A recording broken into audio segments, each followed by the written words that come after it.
In this place, 600 years ago, a body was exhumed.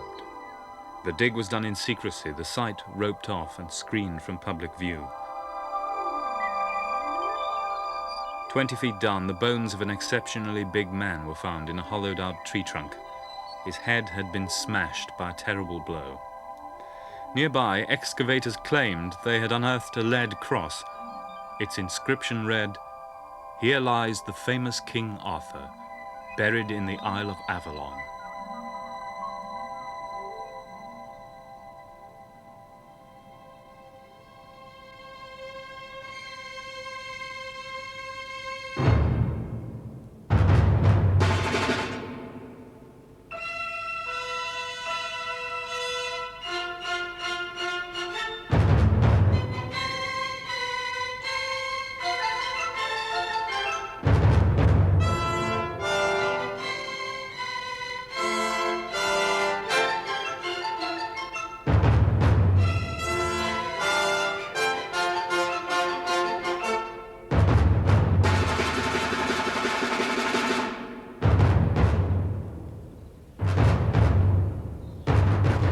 The Knights of the Round Table, Guinevere and Lancelot, Excalibur. There are no more evocative names in the British story. And yet, like the claim that Glastonbury was Avalon and Arthur buried here, they are the inventions of medieval romancers. Glastonbury today is the centre of an Arthurian knick-knack industry, and yet the first connection of Arthur with this place occurs in a saint's life written around the year 1150. That is well over 600 years after he is supposed to have flourished. And the greatest medieval expert, the historian William of Malmesbury, makes no such connection. Indeed, he specifically denies that Arthur's burial place was known. For this reason, although we shall try to place the Arthur story in history, in this film, we shall not be looking at the Glastonbury romances of Arthur, we shall not be going to Tintagel, the Round Table at Winchester, or Camelot, because none of these fictions can be used by the historian to reconstruct the past. They are hero stories, myths, no more. If we wish to uncover real historical events behind the Arthur story, then we must do as William of Malmesbury urged us all those years ago, that is, throw out such dubious matter and gird ourselves for a straight, factual narrative. The question is, what happened in Britain after the fall of the Roman Empire? And bound up with that, inextricably now it seems, a second question. Was there really, at this time, a great war leader called Arthur?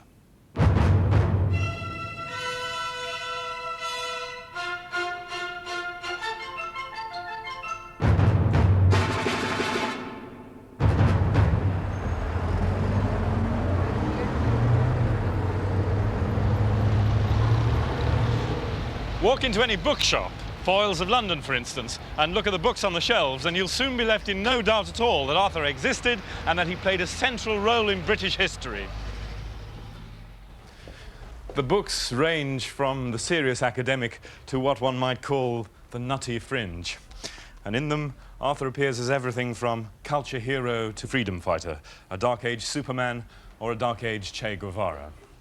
Today, there is wide agreement that he did exist and that he was a Roman generalissimo with a wide-ranging brief to hold back the Anglo-Saxon hordes who invaded Britain in the period when Roman power here began to ebb.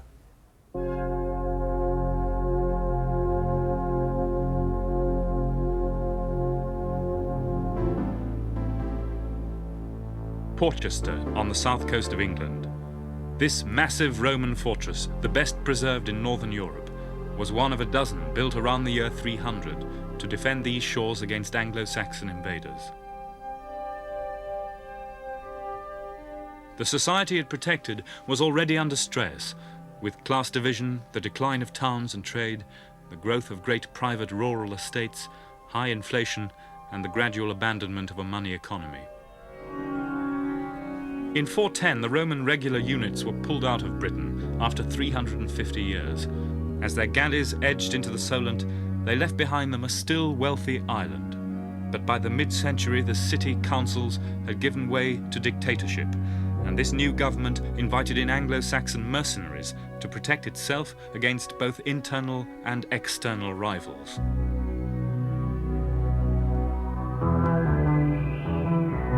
Catastrophe followed. Floods of impoverished but warlike immigrants came from Germany and Denmark, the ancestors of today's English, to take part in a Dark Age gold rush.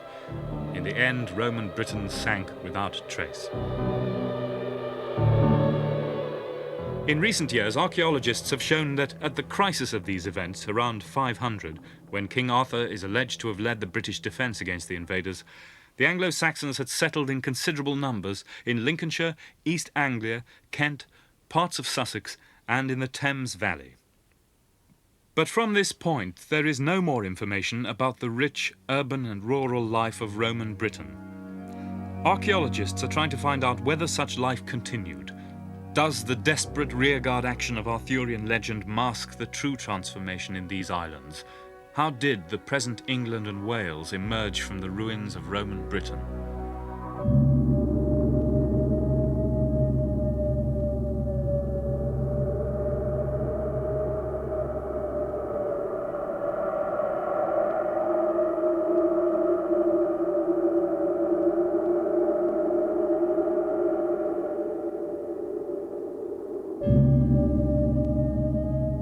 Wroxeter Roman city near Shrewsbury.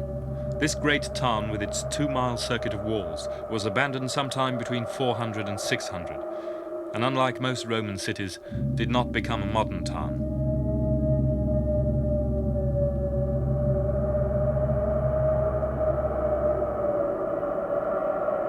It now lies under farmland and is being painstakingly excavated, stripped off layer by layer. It is perhaps the archaeologist's best hope of penetrating to the mysterious end of Roman Britain. They're down now to the last phase, the city that existed at the fall of Rome and which may have lasted into the Arthurian period. Phil Barker is excavating the area of the Basilica Hall of the Bathhouse, a huge building the size of a cathedral nave, which went out of use around 300. After that came a remarkable sequence of structures, very different in character from this elegant complex which existed in the heyday of Roman Britain. I think you must envisage this great building, after it had gone out of use, being demolished part by part, with its walls still being used as the back walls of buildings built inside it.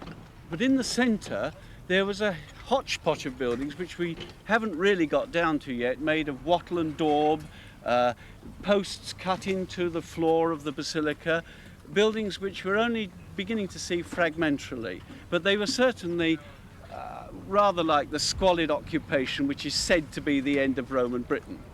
They were not very pretentious, and this makes the final phase all the more exciting and all the more unexpected. The whole lot was cleared in one go, and a complete new city centre was planned.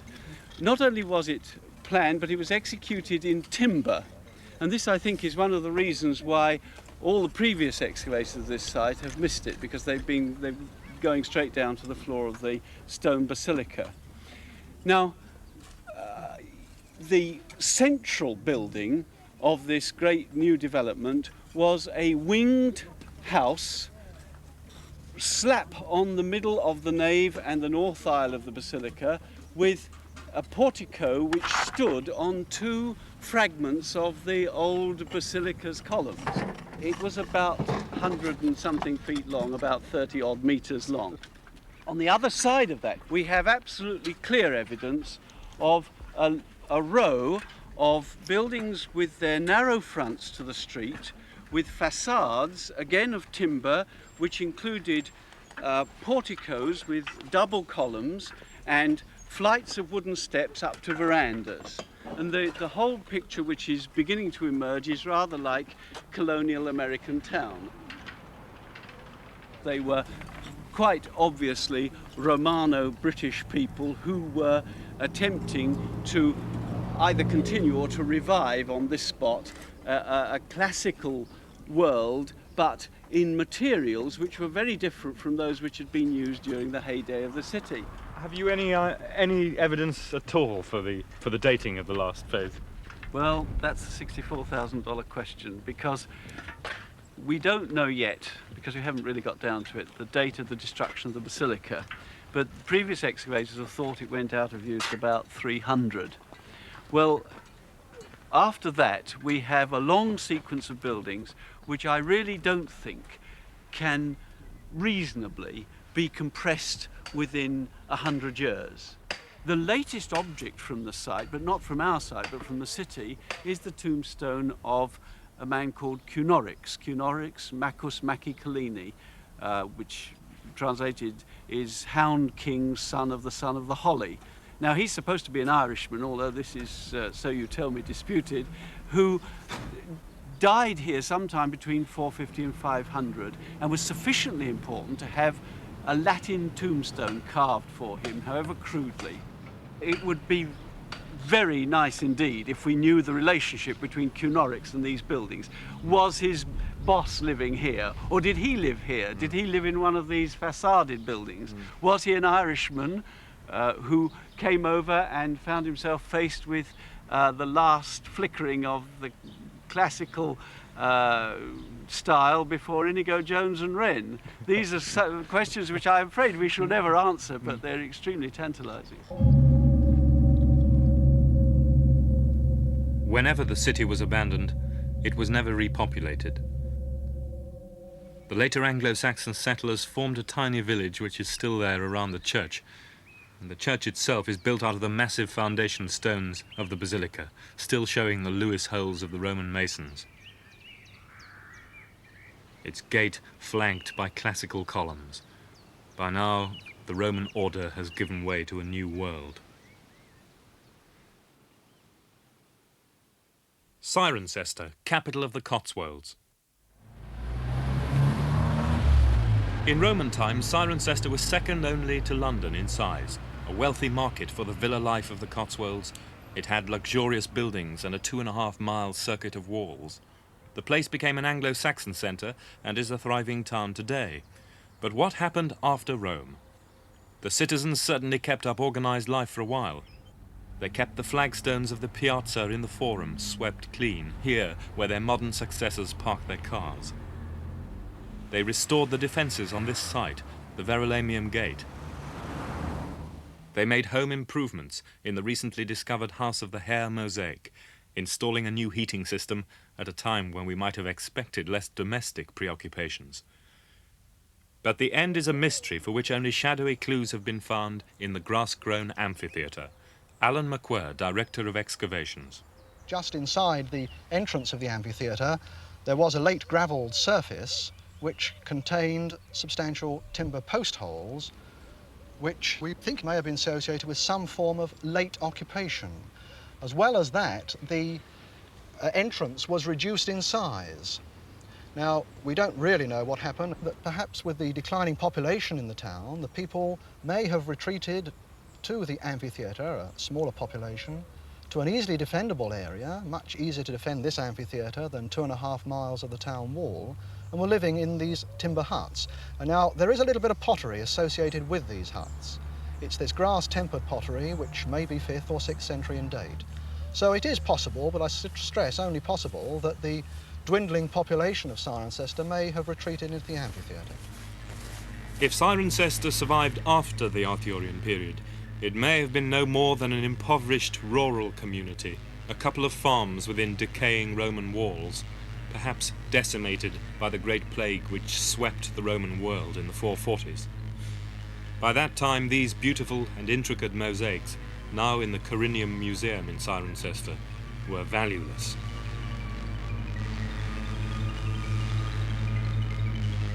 A symbol of Roman luxury, surplus wealth, and upper-class status, this Orpheus mosaic had been made by one of the major mosaic workshops of the Western Empire, based in Cirencester itself. But when the Anglo-Saxons finally took the town in 577, they cared nothing for it, and cut right through it to bury this warrior, the first known English inhabitant of Cirencester.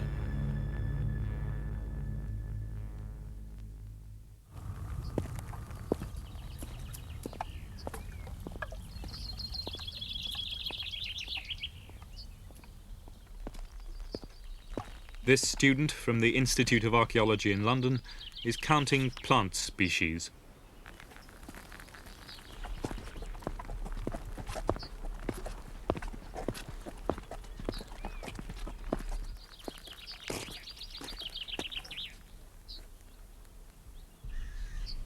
On average, a new species roots itself in a hedgerow every century. Find a hedgerow with 15 species and you may have a late Roman field boundary. If the boundaries are the same as the later Anglo-Saxon ones, then you may have continuity between the Roman estates and the medieval. So did the rural fabric carry on when the cities died? Here at Withington in the Cotswolds above Cirencester was one villa estate in the wealthiest society in Britain. Richard Rees of the Institute of Archaeology has been examining this estate to discover exactly what happened when the English settled here. Whether the warfare of Arthurian legend does not disguise a real story of peaceful assimilation. His findings, which are now paralleled elsewhere in the Cotswolds, suggest that the life of the Roman estates may never have been shattered.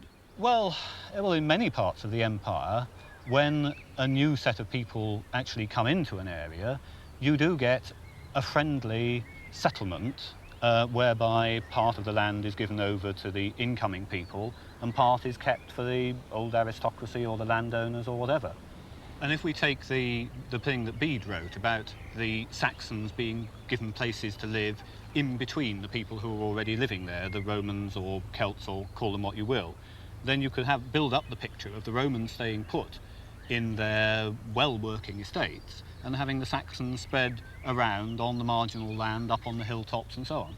I'd almost start off with an assumption of continuity. This is rather the other way, the opposite way to what people think at the moment. But if you take a tract of countryside like this round here, then the most obvious thing to me is that it's being used and managed, and if you can rear good sheep and cattle, get good crops of wool, get good arable crops down in the valley, then somebody is going to keep on doing it and living off the proceeds.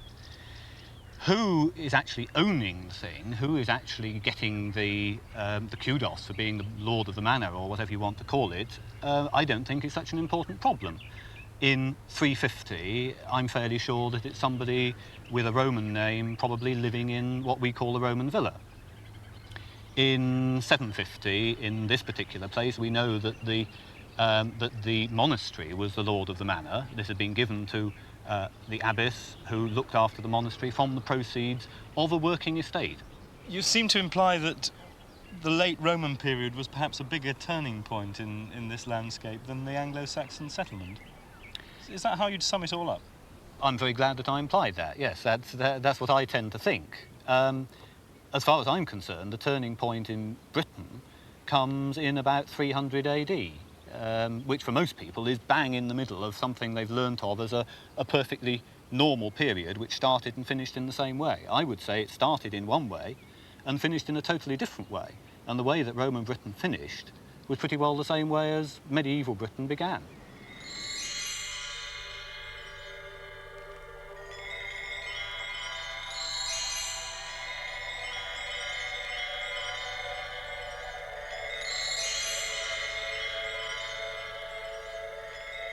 As the cities declined, many of the warlords went back to the hills, renovating the Iron Age hill forts which had been abandoned when the Romans first came to Britain. These massively defended citadels were easier to man than miles of city walls, but they also suggest an atmosphere of retreat and fear. This is the background modern historians have seen as Arthur's, in the period when Anglo-Saxon mercenaries spread their revolt over the south of Britain, when warlords and dictators, popular fronts and national liberation fronts fought each other and the invaders for political control.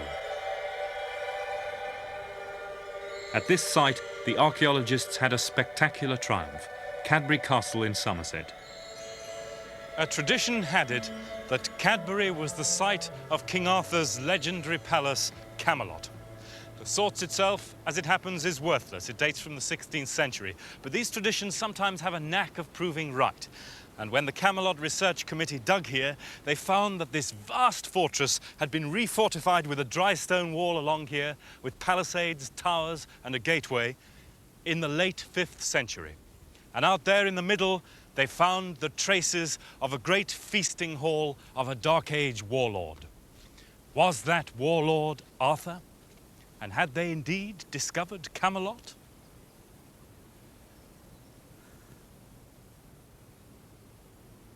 Camelot, in fact, is the invention of a 12th century French romancer, and therefore of no value to the archaeologist save as a symbol.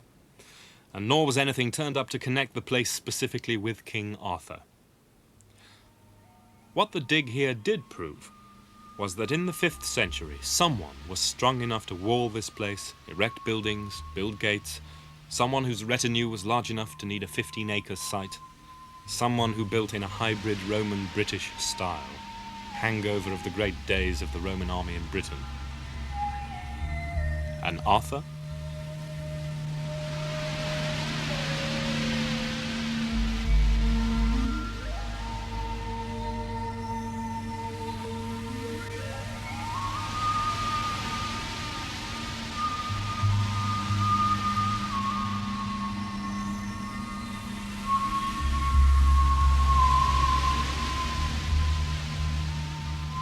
At the time, it was thought that Cabri was unique and must have been the fortress of the chief resistance leader. Now we know that many other hill forts were reoccupied and refortified at this time. Congressbury, Cannington, Old Sarum, Yarnbury, on the highest point of Salisbury Plain between Warminster and Andover. Cissbury, on the Downs above the Sussex coast. Amesbury in Wiltshire, its fort now invisible beneath dense woods, but a fortress of the Romano-British general Ambrosius, who won battles against the Anglo-Saxons around the 470s. The significance of these reoccupations cannot yet be fully understood. For instance, do they represent central control of a dictator, or a generalissimo like Ambrosius, or are they local responses to local conditions? These forts were manned to meet a particular situation, a protracted war with the Anglo-Saxons, culminating around 500 in the great event of the era, the Siege of Mount Badon. To the Britons, Badon was the Alamein of their day, and later writers claimed King Arthur had led their army. Like other battles of the time, it was obviously at one of these hill forts. But which one? There are many theories.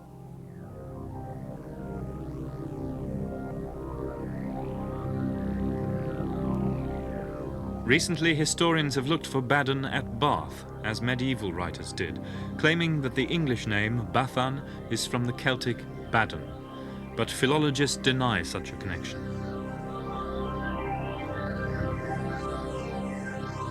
Certainly the Iron Age hill fort above the city at Little Salisbury is an impressive isolated mount, as the name implies.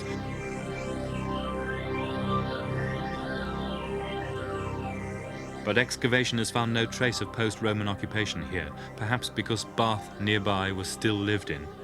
And it may also be doubted that the Anglo-Saxon invaders could have penetrated this far west before 500.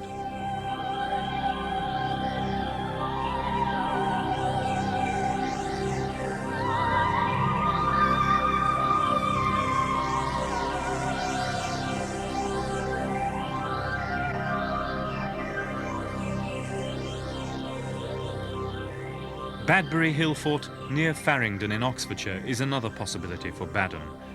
It's now levelled and under plantation, although its ring can still be clearly seen from the air. It is in the right kind of area, one of several English Badburys which philologists now say could have come from a British Badon. But this is hardly a Mons, a separate pronounced hill, as our sources require.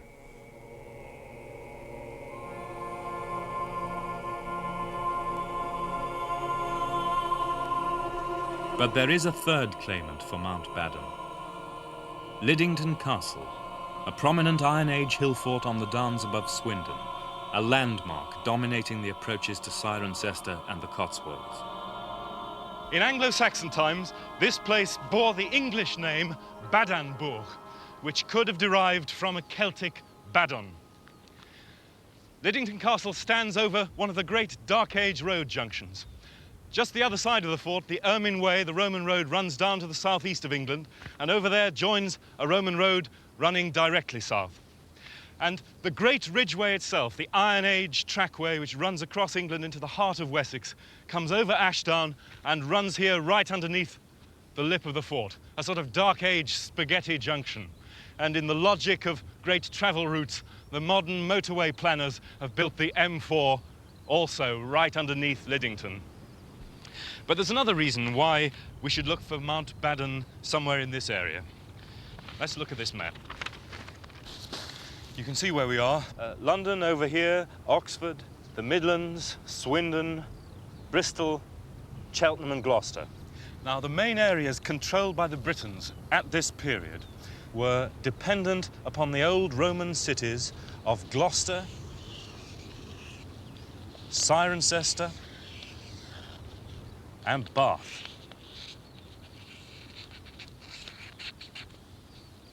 The main Anglo-Saxon settlements were heavily concentrated around the Upper Thames below Oxford.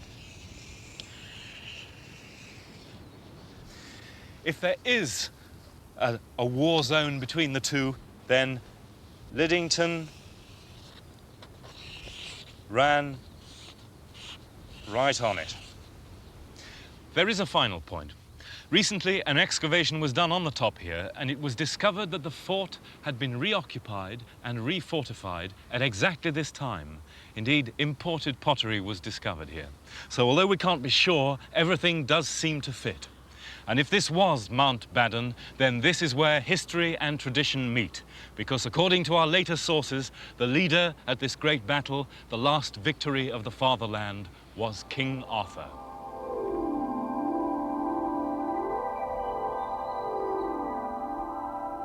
Was it here then that Arthur fought, as modern writers have conjectured, like a latter-day Roman cavalry general, his troops heavily armoured like late Roman mounted troops?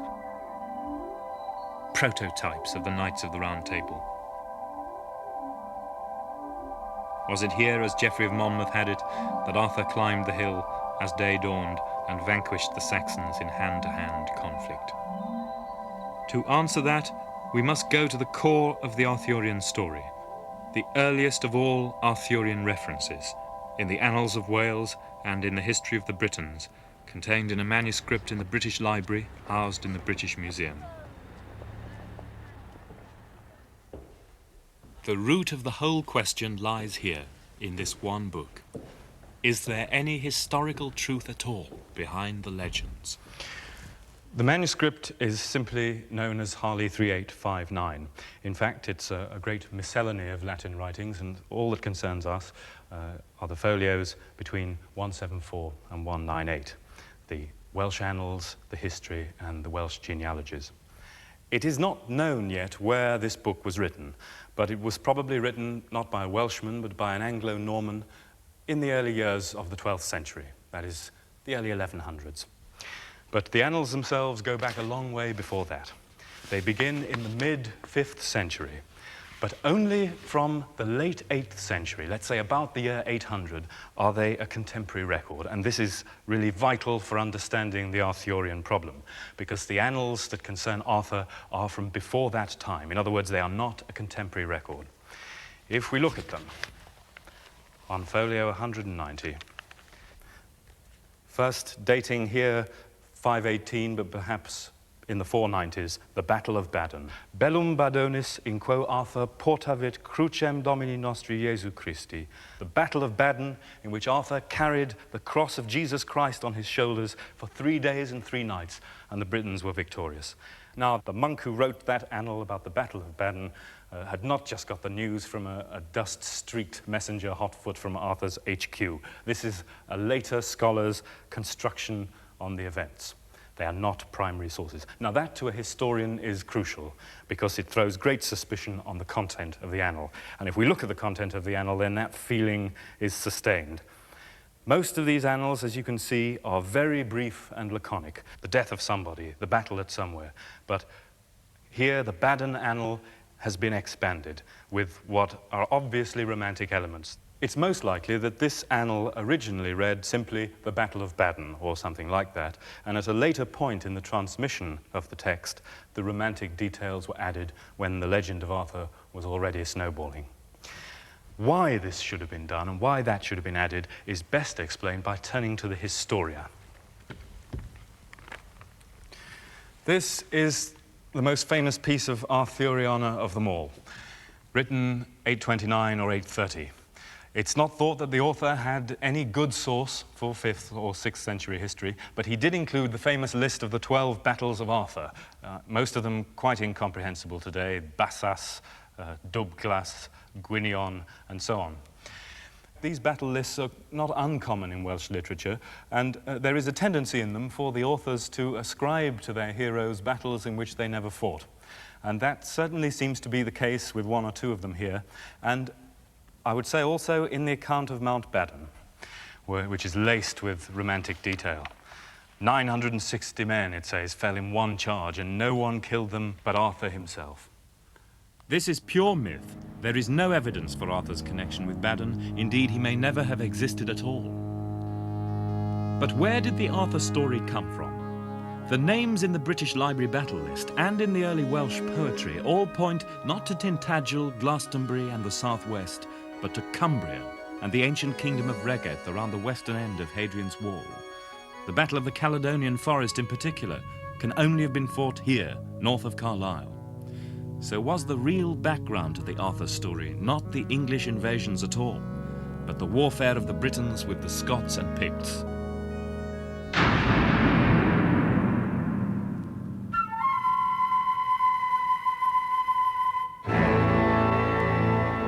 High Rochester on Deer Street, north of Hadrian's Wall, the deserted and overgrown Roman fort of Bramanium on the borders of the ancient kingdom of Reged, its Roman walls and gates still showing through the banks of the enclosure. Here was another battle in the Arthurian list, at a windswept frontier fort abandoned by the Romans over a century before Arthur's day. Today the square of the fort is a farmyard with cottage and barns, its artillery platforms pig pens, its outside ditches still visible. Perhaps not so different from what a 6th century traveller might have seen.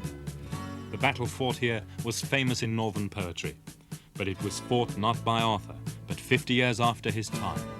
In 500, the Anglo-Saxons were nowhere near here. Yevering on the River Glen in Northumberland, the crop marks on this air photograph led archaeologists to a Celtic centre taken over by the Anglo-Saxons. Was this the site of the battle on the River Glen in the Arthurian list? If so, the enemy was not English, for they were not here for another 50 years. Where was the centre from which these British armies fought in the early 500s? The chief Roman city had been Carlisle, and a massive redevelopment here has enabled archaeologists to examine a 5-acre site in the city centre. They started only recently, and despite the pressures of the developers and the great size of the site, no stone is left unmapped as the layers of Carlisle's past are stripped off. Victorian tenements, medieval alleys, Roman town houses. A city excavation of so large an area is a rarity, and it gives a real chance of finding answers to the vexed question of what happened here after Rome. Already it is known that urban life here continued after 400, with Roman buildings maintained and some rebuilt substantially in timber. The roads remained in use in the 6th century and possibly all the way through, and the aqueduct still worked in the 7th century. Mike McCarthy is Director of Excavations here. I would see Carlisle in the sub-Roman period, perhaps in the 5th and the 6th centuries, as changing its character from being a Roman town with an economy which was perhaps based very largely on the hinterland here, an agricultural economy, changing perhaps into more of an ecclesiastical and perhaps a royal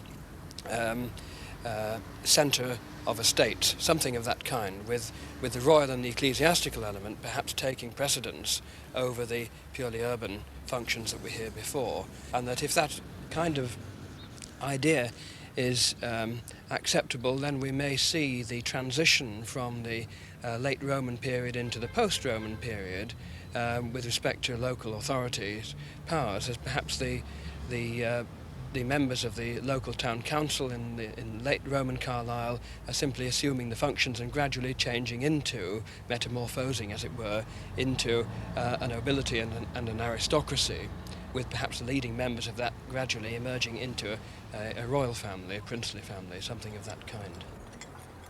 Carlyle reminds us that the Roman Empire did not fall at one moment in history, and that a kind of Roman life may have lasted here a century longer than at Wroxeter. In this border region in the Dark Ages, several British tribal rulers claimed Roman descent in their family trees, perhaps delegated power by the last Roman governments. Could the background to the Arthur story then be these petty chiefs who made their squalid timber camelots in towns like Carlisle? One last piece of evidence might point that way. We've left to the last a battle which has no place in the Historias list, the battle in the annals at Camlan in which Arthur and Medrawd were killed. Experts in the Old Welsh language feel that the word Camlan could be a late form of the Roman name for the fort on Hadrian's Wall at Burd Oswald, east of Carlisle, which was called Camborglanna, the Crooked Glen, referring to the great sweep of the River Irthing through its gorge underneath the fort. Now again, this annal is by no means contemporary, but in this case, it might be rash to say that no Battle of Camlan ever took place, because in later Welsh poetry, the battle becomes a byword for a terrible, irretrievable disaster. Could this then be the one genuine Arthurian reference, the real last dim weird Battle of the West? And was Arthur himself perhaps a chieftain from the northwest? It is possible. But if he was, then at that time his warfare was not heroic warfare against invading Anglo-Saxons, but a desperate dogfight between rival dynasties, fighting it out in the sub-Roman twilight.